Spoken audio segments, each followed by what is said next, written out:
Монгол Улсын урлагийн гавьяа зүтгэлтэн зураач багш Сумаяжовын дондог нь 1935 онд Сэлэн аймгийн Ерөө сумын Хөдөр харуул гэдэг газар Малчин ард шагдрын 6 дахь хүү болон тухайн үеийн хаврын баярын өдөр мэндэлжээ. 2 настай байхад нь аав шагдар нь хэлмэгдэж 4 настайдаа Улаанбаатарт амьдрах ойрын садан болох Сумаяжовын дөрвүүлж бага наснаасаа зураг урлагийн газрын дэргэдэх дугуйланд явж ирээдүйн их зураач болох зам мөрөө олсон юм. Хүний чинь онгон багшийг одоо жинхэнэ язгуурын багш. Язгуурын онгон багш нь бол захиалагч гэдэг. Сумаяжов өөрөө тийм зураатах, ийм зураатах, морь зураатах, морьтой цэрэг зураатах тэр дэвсэн байна. Тэр Сумаяжов гэдэг чинь нэг хорондоо өөрөө их юун дуртай, сайхан ганган бүжигчүн, сайхан нуруутай хүн. Тийм учраас дондог өгшийг тийм эрс шулуун нэгэсний цэргийн хүмүүжил шиг тийм хэгёг гэсэн тийм цэргийн хүмүүжил олгож дээ. Цэргийн хүмүүжил орлоо так тип гэлээ. Тийм маягийн хүмүүжил олгосон. Тэр нь уран бүтээл юмд өөр нөлөөсөн гэж өөрөө ярих. 1950 онд нийслэлийн 2 дугаар дунд сургуулийн 7 дугаар ангийг дүүргэж 1955 онд урлагийн дунд сургуулийг төгссөн улмаар зураг урлагийн газарт зураачаар ажиллаж байв.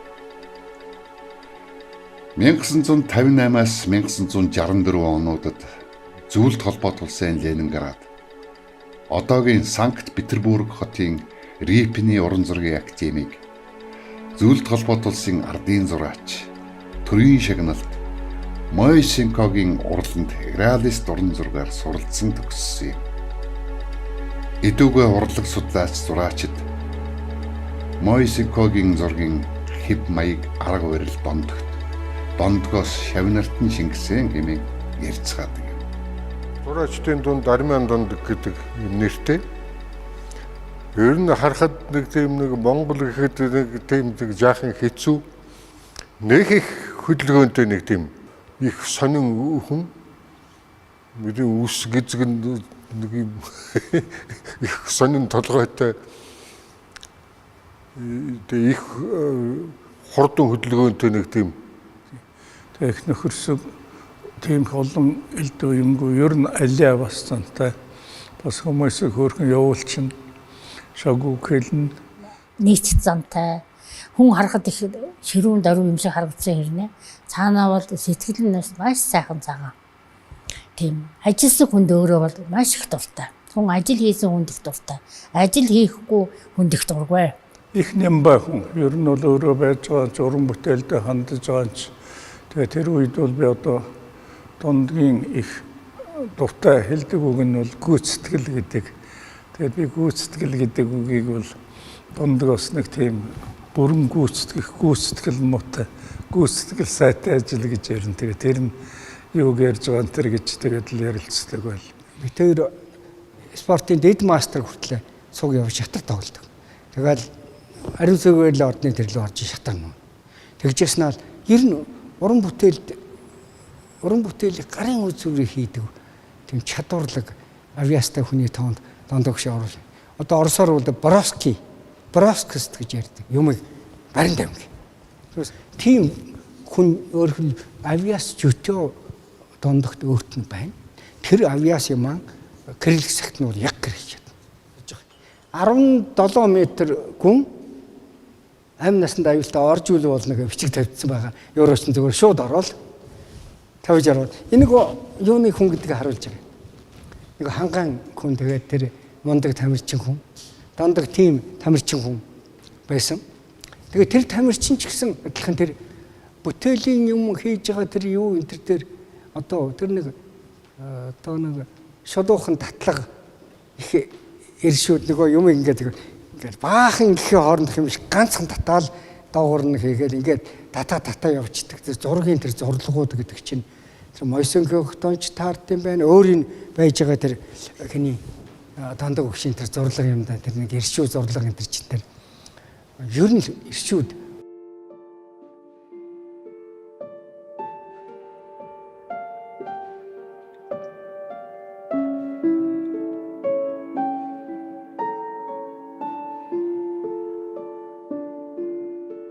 Дүрс сургуулийн сургууль 72 онд орж Дондог гэдэг багш дээр их гоё тийм сонин өвөрмөц нэг багш дээр шалгалт өгөөд.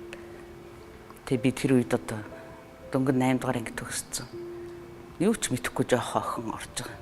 Тэгээ шалгалт өгөөд юу зураад яагаад тэнцсэн бөөмөд тэр цагаас эхэлж 4 жил би одоо багш Дондог багш манай ангид уран зураг орно. Тэгээд миний зургийг өөрөө ингээл рисункэн дээр хар зураг ордог байсан. Тэгээд тэрэндээ ингээл өөрөө ажиллаад тэгэл өөрөө дүн тавиад ерөнхийдөө 4 жил бол ерөнхийдөө Дондог бол их тийм их өөрөөр надад ханддаг байсан. Тэгээд сургууль төгссөний дараа бид хоёр гэр бүл болоод 2 хүүхэд гараад их сайн аав, сайн хань байсан миний нөхөр. Тэгээ юмдаа их мэдрэмжтэй 2 хүүхэдтэй алхам тутамд нь юм зааж өгнө. Унтраалга хүүхэд нь үсрээд нуур унтраалганд хүрэхгүй байхад чи яаж эвтэйхэн үсрэхийг зааж өгнө. Нойлын ус татахыг зааж өгнө. Нэг бүртчлэн хүүхдүүдтэй өстө байнга дагуулж сургадаг. Тийм хүн байсан. Тэгээд гэртээ зураг зурх болохоор өөрөө хоолстой гүрүнтлэн тэрэндээ их нямбай хүүхдүүдэд ойрт болохгүй. Их нямбай хийгээ тэгээ хоосон хоолстой харж их удаан хэсэг суун тамхи татдгүй мөртлөө молбортон дээр хоолстой тавиад тэгэл тамхи ингээл шууд уусгал гоохгаар үлээгээл ингээл хөлөө ачичаал тэгэл хоосон араамаа их удаан хард суудаг. Тэгтээ жижигхэн юм эскизнүүд нь их зөвөр тэмдэглэстэй. Тэгээд бүтээлээ за би маргааш эрсүнтгэ гаргана. За тэгээд эрсүнтгэ хэсэг тас нүүрсээр шууд зураал. Тэгэд бүх юм хуваартай. Зураг бүтээлээ хийхдээ. Тэгээ будгаа тавихтаа бол ерөөсөн нэг өдрийн дотор л хийгээл тэгэл за ингээл 2 өдөр ажиллаад би дуусандаа гэд бүтээл дээр ерөөсөө тэгж нухаж бүтээлээ ерөөсөө гаргадаггүй байсан. Ерөөсөө дотор л их л удаан их харж хоолстой хоосон хоолцдыг их хардаг байсан юм. Тэгээ ерөөсөө дорол дуусчдаг тийм бүтээл нь. Тэгээ зураг бүтээл нь дуусаад л орчууд ивлээ хороочин тэр одооны энэ байранда манайх инх 51 бүр өнгөрөөд 119 дэс. Бүтээлээ зөөх гэж дөрүүлээ их хөвгчлөлтэй юм болдог байсан. Том ажлуудыг нөгөө болжмор шиг 2 хүүхэд нь 2 талдаа ээлжилж бүүгээл бит хоёр нөгөөдхийн дамнаал хоёлаа тэгэл. Тэгээд бүтээл болгоно баг шахуу одоо байр эзэлж заавал нэг шагналд байранд ордог нэг тийм байсан. Эмэгтэй хүний хувьд бол би тэрийг их хүлээдэг байж үлээ. Түүний уран бүтээлүүд Монголын уран зургийн галерей, Монголын цэргийн музей, театрын музейн сан хөмрөг болон хувь хүмүүсийн цуглуулганд өнөө хүртэл үн цэнэ алдалгүй хадгалагдж байна. Эдгээр бүтээлүүдэд түүхэн хүмүүсийн хөрөг зургууд, Монгол орны үдсгэлэнд байгаль, хүн ардын ахуй амьдрал, улсынхаа түүх тойнуудын тухай дүрслэн үзүүлснээрээ онцлогтой бөгөөд Монгол улсын хөгжил дэвшил, ард түмний нэгэн үеийн түүхийг өгүүлж буй өвөрмөц дүрслэлтэй. Дондог багш гэдэг хүнийг Монголын төрс хурлаг бол төрс хурлын түүхэнд бол нэг их том орон зай эзэлсэн, нэг их цаг үеийг эзэлсэн ийм агуу хүн гэдгээр нь мэдтiim аа Монголын төрс хурлаг. Уран зургийн бүхэл жанраар ажилладаг ийм зураач байсан.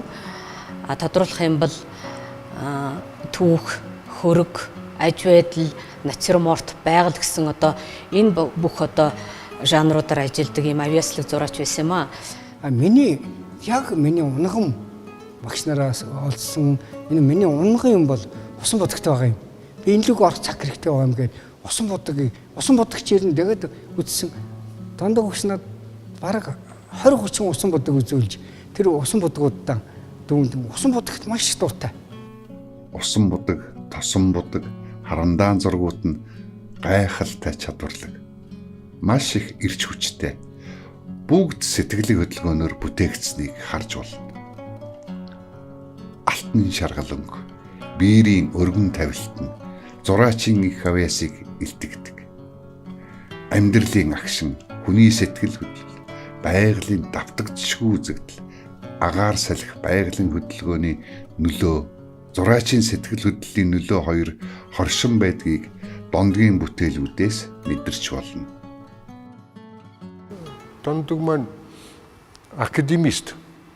Цэвэр академист. Зүгээр тэр үед энэ Моисеенко энтер гарч ирээд энэ Мельников энтер бас нэг өөр нэг Оросын уран зурагт суровый стиль гэдэг нэг юм гарсан. Салахов энтер гэдэг нэг тийм нэг юунууд зураад эхлэхгүй юу. Тэгэхэд манай дондогч нь яг тэрнийг барьж орж иж байгаа юм. Тэгээд хамгийн том ажил нь тэр Алтан булгийн музейн ажил байгаа юм. Тэгэхэд чинь ер нь Дондог монументалист гэдэг юм тал руу станковист биш юм байна. Тэгээ суур зурагч одоо нэг тийм монументал тал руу тэр ханны архитектур чимэглэлийн тэр тал руу юм байна гэж харагдаж ирсэн. Монголын урлагт бий болгосон Дондоо өгшийн бүр гардаж бий болгосон мэрэгжлийн Эрефин төгссөн зураачийн хувьд сонгож бий болгосон нэг зүйл бол энэ панорам диарам тэр хувьсгал үйлгийн нутгийн юу гэдэг тэнд диарам байгуулсан. Тэр их том хэмжээний диарамд гав гэхгүй ганцаараа зүтгэсэн тэр тавилт мавилтын тэрж над жахан тусуулсан хүн дашнамлагд над хэлсэн. Түүнээс устна бол хэцүү. Арслуга бас дадлагтай. Тэгтээ арслуга чи настай хүн тэр болгонд яагаад байхгүй. Тэгэл хийсэн тэр диарамыг бол бийдчихэд Монголын анхны өгөөд сүүлчийн хамгийн том диарам панорамыг үтээгээд тэгээд тэр үйл ажиллагаа чинь бол тэгээд тэрний их үнэлсэн. Сүүлд нь Дондоо өгшөд гавьяат өгч чинь тэрний их үнэлсэн. Өөрийн бүтээлдээ дотоод сэтгэлийн хөдлөлөө уран биерийн бичлэлээр тод томрон илэрхийлэн харуулж тэр их эрч хүч мэдрэмжүүдийг нэгэн хавтгаад буулган үлдээдэг чадвар нь түүнийг дүрслэх урлагийн салбарт ямар тод томруунаар мөрөө үлдээсэн давтагдшгүй уран бүтээлч болохыг нь илтгэдэг юм.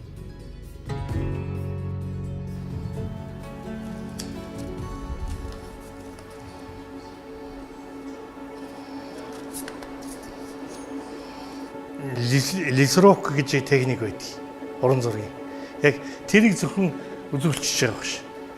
Энэ гэрэл сүудрийн хоорондох зайг харуулж байгаа. Энийг зайг харуулахын тулд энэ харагдаж байгаа охиныг шингэнгүүлэгдсэн мөртлөө буцаад дахиад хосчихсон байна. Хосно гэдэг чинь бол зураачинд бол их илэрхий харагддаг. Яагаад харагддаг вэ гэхээр тэр зураачийн бүтээл дотор энд их олон гоё нуглаанууд, энд олон гоё өрөлтүүд энд харагдаж байна. Жишээл гэрлийн эсрэг цагаан платья охин зогсож байна. Гэтэл тэр зогссон юм уу гэхээр зогсоог байна. Яагаад? Тэгтэл энд өчөөхөн жижигхэн гарны тоглолт харагдаж байгаа ч тийм. Энэ гарны тоглолтыг л Дондог гэдэг хүний бид бүтээлийн олж харах үндэстэй. Яагаад гэвэл Дондгийн бүтээл мөр гэдэг зургийн сэтэл үргэлжилсээр байна. Тэр мөр гэдэг зурган дээр бол агуу их элсэнд мөр харагдаж илээ. Гэтэл тэр мөрний хэлбэр дүрсийг зураач яаж харав? Тэр мөр зөвхөн дайн тулааны юм уу? Эсвэл тэр ерөөсөө ан авын юм уу? Энийг хинч төсөөлж чаддаггүй. Хэрвээ тэрийг төсөөлж чадахгүй байна гэж чинь тэрний артад ямар нэг юм нугдаад байгаа гэсэн үг. Гэтэл тэр буу зэвсэг. Гэтэл тэр зэвсгийг ямар гайхалтай бичээвэ. Зөв одоо тэрний одоо юу гэдгийг бууны ардлын хэсэг. Гэтэл тэрийг ерөөсө зураагүй. Яг гэвэл нэг л арчижсэн. Нэг л арчина гэдэг бол энэ зураач хүний хамгийн гол нь чадал.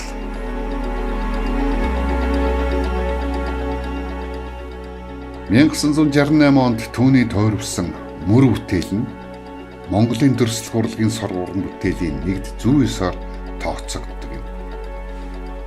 Мөр уран бүтээлд тэнгэрийн хаяанд улайран шаргалдах говийн уулс, түүний наан үргэлжилсэн элсэн мангахныг ерөнхийлөн бичсэн байдаг. Түүнчлэн морь, хүн, буу, мөр болон говийн ургамлаар зургийг товч өгöd тодорхой зохиомжилжээ. Энэхүү мөр гэдэг алдартай уран зураг нь зөвлөлтийн сэтгүүлүүдэд олон удаа хэвлэгдэж байж. Мөр дотор бол цаашаа хараад явчихсан мөр. Цаашаа харчихсан. Гэтэл цаашаа харж байгаа юм ракурсыг ямар гайхалтай бичсэн бэ? Тэр хондлоо бүр морины толгой хоёр бие биентэйгээ уралдахгүй тэнд шинээр орж ирж байгаа.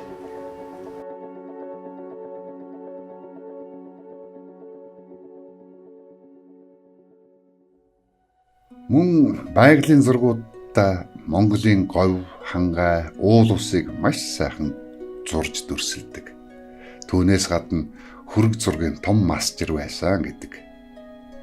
Түүний бүтээсэн Сүхбаатар, Чойволсон, Хөгжимчин, Иш дулам, Хуурч, Жамин, Зураач, Гаваа зэрэг хөргүүдээс хувь хүний онцлог дотоод сэтгэл, тухайн цаг үеийн байдлыг тодорхой харж болно.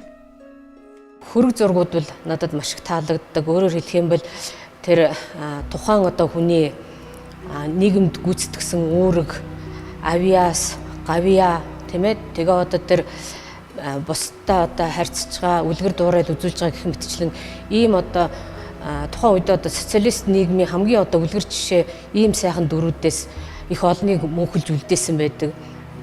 Тэдгээрээс би бол одоо тэр Хуурч Жамын гойг одоо зурсан тэр бүтээл бол үнэхээр одоо гайхалтай санагддаг. Ялангуяа одоо тэр мундаг авьяастай одоо морин хуур хөгжимдөө дадамгай, гарамгай ийм одоо хүний дүр төрхийг мөнхөлсөн төдийгүй түүний одоо авьяасыг тэр уран нарийн бичлэлээр огцом одоо түрхэлттэй манай зураач нар ярьдаг л да одоо огцом ширүүлттэй биерийн одоо хөдөлгөөнөөр үзүүлсэн гэж. Үнэхээр одоо яхаарахгүй тэр дээлний хормоо дээр эргэлдэж байгаа гэрлүүдч байдаг юм уу? Эсвэл одоо тэр нудраг ханцсан эднэр дээр үүссэн ийм тас дүрсүүд бол яхаарахгүй одоо их огцом хөдөлгөөнүүдийг хийж байгаа юм шиг ийм одоо сэтгэлдлийг төрүүлдэг. Дондгийн тэр нэг дипломны ажил гэдэг нэг их сайхан юм сүүл тэр Ленинград дотсон хойноо харж исэн.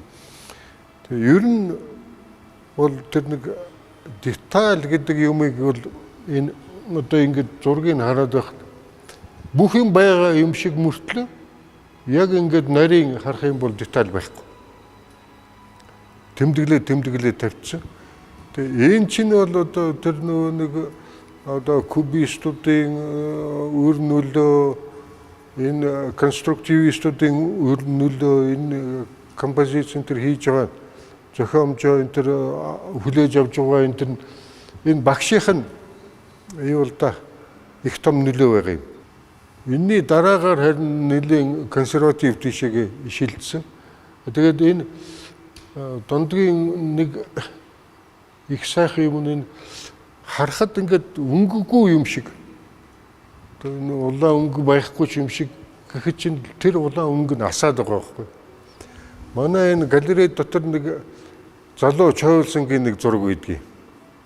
Нэг юм мөнгөн дээлтэй, босоо малгайтай, Кавказ нэг тийм папах маягтай малгайтай. Тэрний тэр дээлнийх нь өнгө нь тийм өнгө мэдэрч хийн гэдэг. Тэгэхэд би энэ колорист юм байна гэж ойлгосон шүү. Колоризм гэдэг чинь тэр нэг хүнд байдгүй ер нь хэцүү. хэлдэ манайхан ч одоо нэг кидэ нэг задгай өнгөөр нь хийчих гээд идэг болсод тэгэхээр энэ нарийн мэдэрсэндээ тогооны ирмэг энд зөвөр л харагдаж байгаа. Гэтэл энэ тогооны ирмэгийг яагаад таслах вэ? Яагаад гэхээр дондог багш болвол шүү дээ. Гайхалтай тасалдаг хүн. Таслана гэдэг чинь бол зурган дотор байгаа мөр хэсгүүдийг бас илүү хэрэггүй хэсгүүдийг хайна гэсэн үг. Хайхайхтаа бүр тайрна гэсэн үг. Тэгэхээр энэ үтээчин ерөөсөө урлагийн сонин бол гайхалтай тайрдаг. Яг л тэнд ритм нөлөөлдөг. Ритм яагаад нөлөөлдөг юм бэ гэхээр ерөөсөө бидний дотор байгаа байгалийн бүх үзэгдлийн орших шигтэй үзэгдэл бас ердийн байдлаас цогцох ёстой үзэгдэл. Энэ бүхний нэг сэдвийн хувьд зориутаар одоо оруулж ирдэг. Сайн харах юм бол шүү кубист стил эндээс харагдаад байгаа. Яг тэр кубизмын одоо энэ дотор шүү тийм ийм бөмбөлгөн хэлбэрүүд гарч ирдэг шүү дээ. Гэтэл тэр бөмбөлгөн хэлбэрүүд зөвхөн дондгийн бүтээлд байна. Дондоо хөшийн тэр рэпн академийн профессионализм бол юун дараас гарч байгаа юм бэ? Тэр л бас Масленко тэр өөрийн багш хоёрын 3 дахь сонгон суралцуулж яасан багш 3-ын гурвангийн арга барил өөр. Тэсгэл дундаас нь өөрийн гэсэн юм батсан. Тэгээ үнэч ерөөсөө яг л тэр юм да. Гэтэ үнчгчлээ Масленко яг дуурайгаад Масленко биш. Гутал зурдаг, гутлыг өөр яхахгүй. Фредний балан завцж байгаа зүгээр дарбайтал зурдаг биш. А яг гутал зурвал тэр нь юу вэ? Алслаад юу юм бэ? Наан гарч байгаа юу юм? Гарч байгаа юм өгцөн хүний гутал нь юу? Давхиж байгаа хүний юу гэдгийг өөрийн гаргаж илэрхийлэх тийм хэлбэр агуулгын философи болсон хүн учраас дондог хөвшин зургийг зүгээр нэг хүний зураг шиг тийм зураг тэр зураг дээр нь одоо юуг малчин хүн зурсан байдаг харах. Толгооны дээд хэсгийг таслав. Яагаад бүлхүүсээр таслав? Яагаад ингэж таслав? Зөвхөн энийг л үлдээхийн тулд хичнээн тэр одоо ингэж яаж байгаа энэ үндсэндээ яг бүжиглж байгаа шиг байхгүй. Монголын урлагт бол ийм бүжгийн хөдөлгөөнийг яг бүжиг шиг зурж ирсэн ховор. Дондог багшийн бүхэл сэдвүүд агуулгын хувьд бол нэг цул. Мөн агарын хувьд бол яг импрессионистууд шиг агаарлаг. Агаарлаг байхдаа бүр онцгой шинж байна. Тэгээ дондог багш нэг итүүдгээд илгээл зурдаг хайсгаад илгээл зугаасаа би нэг ядуу хүн яах вэ? Нэг усан бодгод илгээл сүс саргаал нэг зугаал ингээд татаад хайчлаа би ч ойлгосонгүй. Яг үнэндээ яасан муухай зурдаг байл бодол. Яасан ч хаамаа самбраагүй төгөн зурдаг. Гэхдээ тэгээд ингээд болцлоо гэж юу гэл. Миний өөрийн бодол нэг гэрийн бүрээс хамаг юм зурхын бодол. Гэрийн гадаа байгаа хаалганы төгжээ бүгжээгээс зурхын бодол бодож ялаас та угаасаа оюут. Нэг тэгсэн дондог гэдэг үг чи ерөөсөл ингээл хөт одоо бол тэр хөдөнд болоо мэддэггүй байсан. Ингээл тавьчлаа та ингээл яваад өглөө. Яасан самбраагүй хүн бэ? Яасан төгөн зурч байгаа гэж бодлоо. Үнэнгээ хэлэх тийм л бодтой байлаа. Урлагийн хаалгыг нээж орно гэдэг чинь шууд ороод нийтгүй юм байна. 20 жилийн дараа тэр зураг харсан. Урлаг гэж ямар гайхав шиг юм. Урлагийг бүтээдэг хүн гэж ийм л юм байна. Гогтын хитэн шавар вэшин Тэ доор аманд байсан ганц айл. Би хажууд нь зогсоод учин нь олохгүй бодилж явсан тэр айлын зураг дахиж харсан. Тэгтэл би урлаг гэдгийг мэдсэн. Тэрээр оюутан ахуйтай зуны амралтаараа жинхэнэ зураач хүний эгэл амьдралаар амьдарч танин мэдэх их ухаанд хөтлөгдөж зөвлөлт орноор олон жил хөндлөн гулж явж юм үзэж нүд тайлжээ. Ингэж явахдаа энгийн ардын аж байдал, ахуй амьдрал, хүн хоорондын зан характерыг гүн гүнзгий судалсан түүний бүтээлүүдээс харагддаг. Улсын хотог одоо бидний үе. Тэгээд нэг гоё дурсамж ярьдیں۔ Монголын дондох шиг бай гэж Моисенк үргэлж шавнартай хэлдэг байсан гэж. Тэгэхээр тэр хүн болов шүү дээ. Моисенк гэдэг маань өөрөө Орос зөвлөлтийн агуу их зураач. Нэг бүхэл бүтэнд Оросын төр сурлагын байж та зөвлөлтийн төр сурлагын асар том цагийг эзэлсэн. РФ-ийн академи Моисенк, Мельнику гэдэг хоёр хүн том мастер. Тэр хоёрын нэг нь байхгүй тэр цаг. Тэр академик тодорхойлж байсан хоёр том мастерын нэгийнхэн шав. Тэгээд тэр багш нь дондгийг цаг ямагт Монгол оюутнууд, гадаадын оюутнууд Монголын дондог гэж ярьдаг байсан гэхээр би бол энэ хүнийг ямар зурагч вэ гэд байсан бэ гэдэг бол зөв тодорхойлж болов гэж боддог. Багш нар дотроос одоо их онцлогтой л да. Одоо мэрэгжилдээ их сайн шавнараа яа би хичээл зааж явахын ороод хараад зогсдог. Шавнартайгаа ер нь ёстой жинхэнэ тулж ажилладаг тийм хүн байсан. Тийм учраас шавнар нь бол их мундаг зурагч нар болж гарсан. Натюрморт гэж ярьдаг шүү дээ. Аймгүй байгаад тавьдаг. Тийм натюрморт их гайхамшигтай тавьдаг байсан. Тэгээд бидний одоо натурын ажил гэж одоо хүн суулгаад натураар зурх тийм юм дээр бол ихтэй манай дундг багш нэг онцлог нь бол ангита тэр сонгодог одоо Испани зураачдын одоо сонгодог зургуудыг хандаа үлгэж тэгж бид нар одоо ингэж нүүрийг бичих ёстой пластик гэж юм байдгийг өнгө колорит гэж юм байдаг гэдгийг бол харуулахын тулд гэж ханд үлгдэг байсан.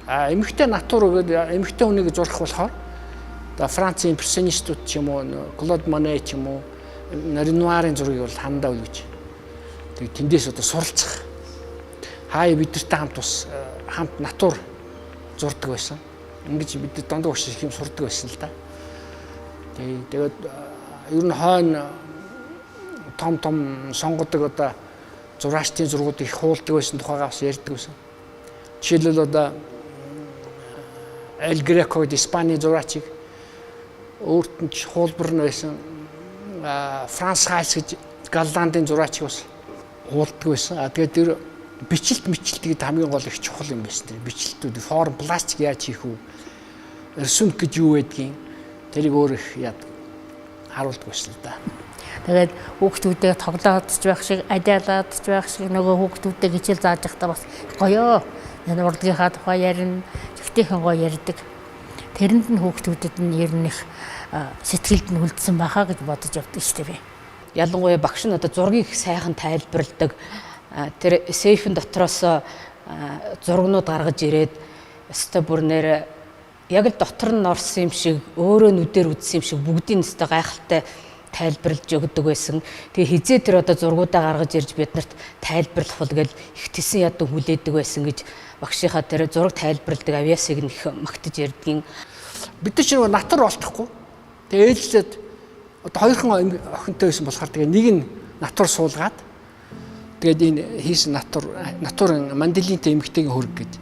Цааталт манай өрөөнд байдаг хаалга ингээд наан тэгээд энэ натур их зурдаг байсан. Биднээс хамт хийжсэн ажил байна л да энэ натур ажил байна. Нас гой дурсгалтай. Надад харахад.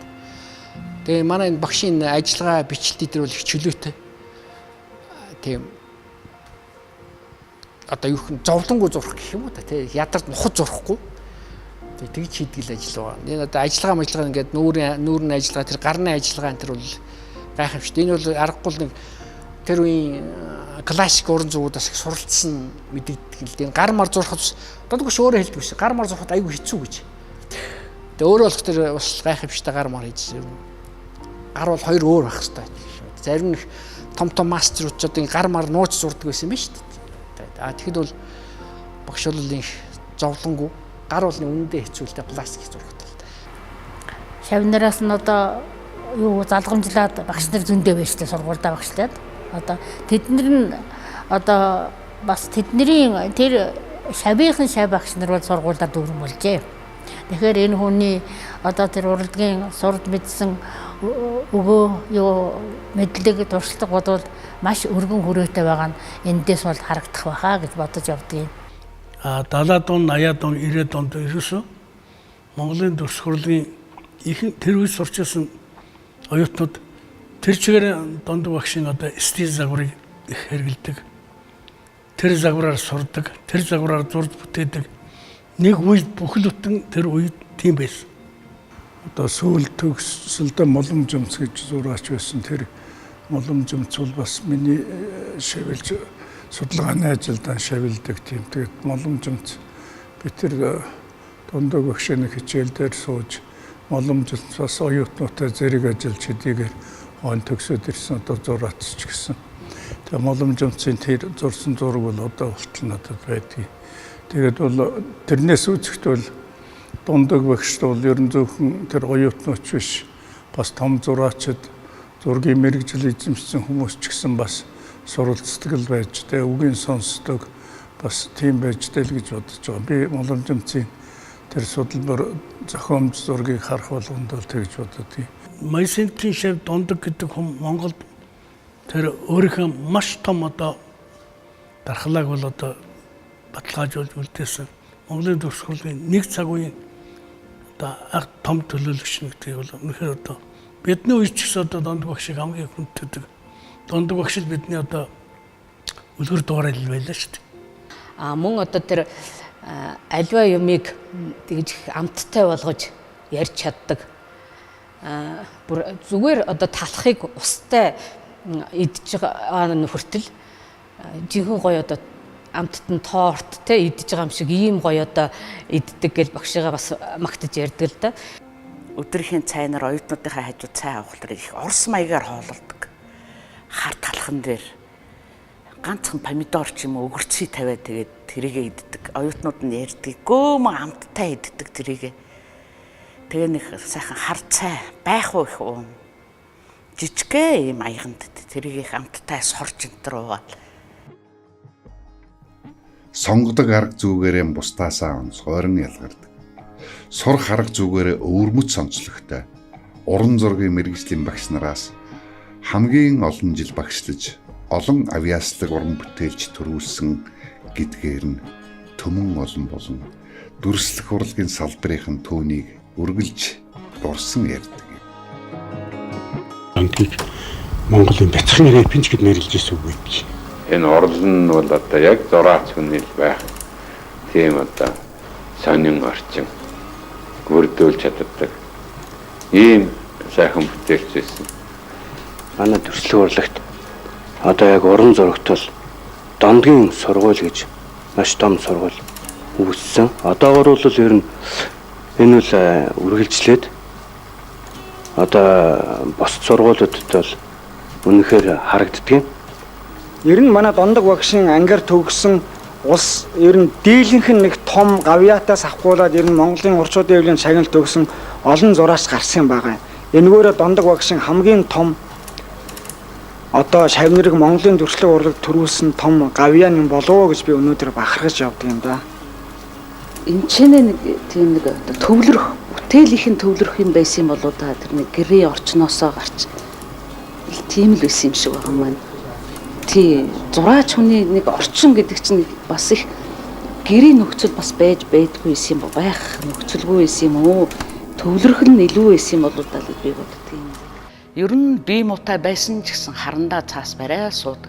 Зураач хүн гэж ерөөсөө байнга л зуржил гараа өөрийгөө их ер нь тэгэл гар хөшишүүл гэж ярьдаг байсан. Тэгэл ерөөсөө байнга л харандаа цаастай цаас голно гэж байхгүй зургийн дэвтэр бичгийн тэр сугамтай хүүхдийнхээ хайсан 12 номерын дэвтэр дээр хүртэл юмнуудаа энэ төр зурсан тэмдэглэсэн ажлууд зөндөө байдаг. Тэгэхээр зураач хүн ер нь цаас будаг харандаа голохгүйгээр өөрөө л санаагаа маш байнга тэмдэглэж явж ямаар юм байна да гэж би боддгийг. 30 хэдэн жил урлагт зураач явчаад нэг удаа бие даасан үзэсгэлэн гэдгийг огт гаргаагүй өнгөрч хэлсэн. Гэхдээ өөрийнхөө үзэсгэлэнг ярихдаа би бие даасан үзэсгэлэнгээ гаргахдаа гаргавал надаас маш олон улсууд надаас их сонин их мундаг ажлууд хүсэж байгаа, хүлээж байгаа. Тийм учраас би тэр үзэсгэлэндээ маш хариуцлагатай хандна гэж ярьдаг байсан. Тэгвэл хөрх юм нэг удаа ч үзэсгэлэнгээ гаргаж амжаагүйгээр өнгөрсөн.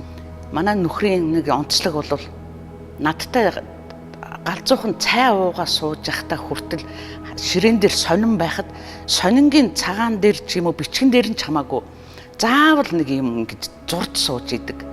Тэгээ одоо жижигхэн том бүтээлүүдийн эскиз гэхэд бүр жижигхэн баг цаасны өөцөн дээр хийсэн ажлууд эскиз санаанууд надад маш их байдаг.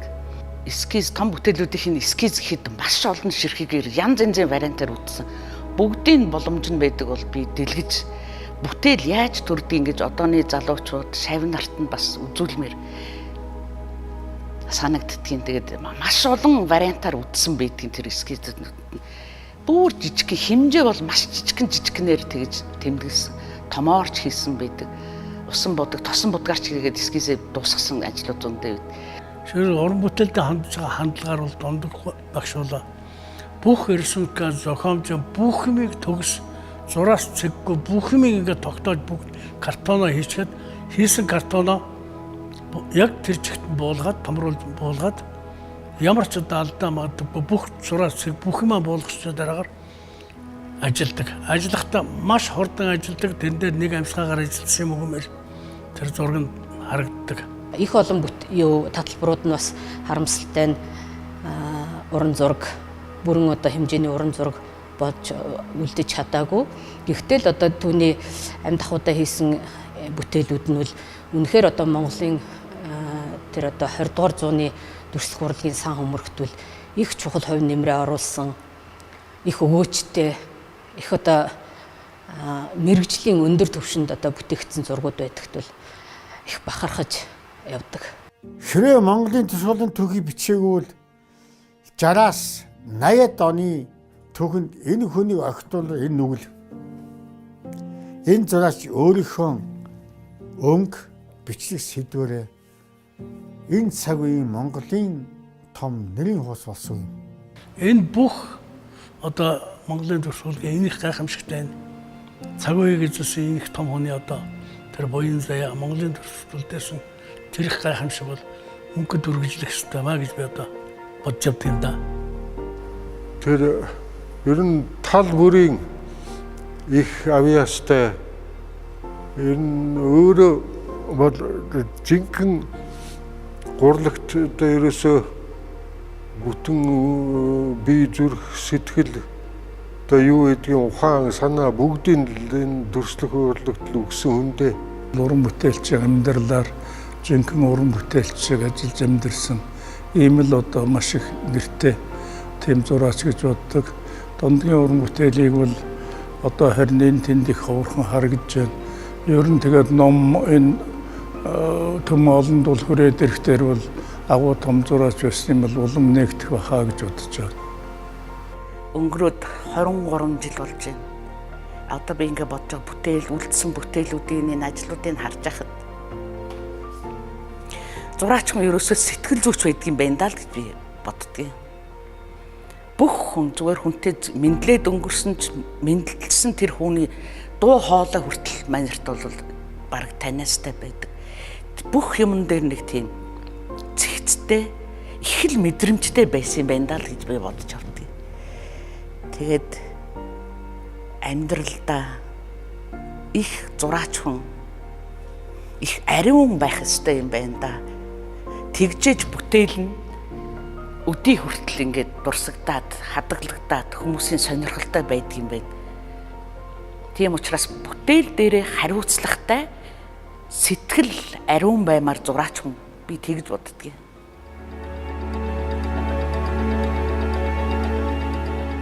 Сумьяаживын дондог нь Монголын орчин үеийн дүрслэх урлагийн сан хөмөргөт авьяас үлэг уран бүтээлээрийн үнэлж баршгүй хувь нэмэр оруулснаас гадна Монголын дүрслэх урлагийн өнөөгийн дундаршгүй их авьяаслаг уран бүтээлчдийн нүд сэтгэлийг нээж тэднийг урлагийн их замд өөрийн бүтээсэн мөрөөр дагуулан түүчилсэн агуу их замчлагч нь билээ. Таны шавнар шавийн шавнар чинь бүтээлэн төөрвөн төөрвсаар л таны ихлүүлсэн, таны тэмүүлсэн, таны очихыг хүссэн тэр мөр үргэлжилсээр л байна.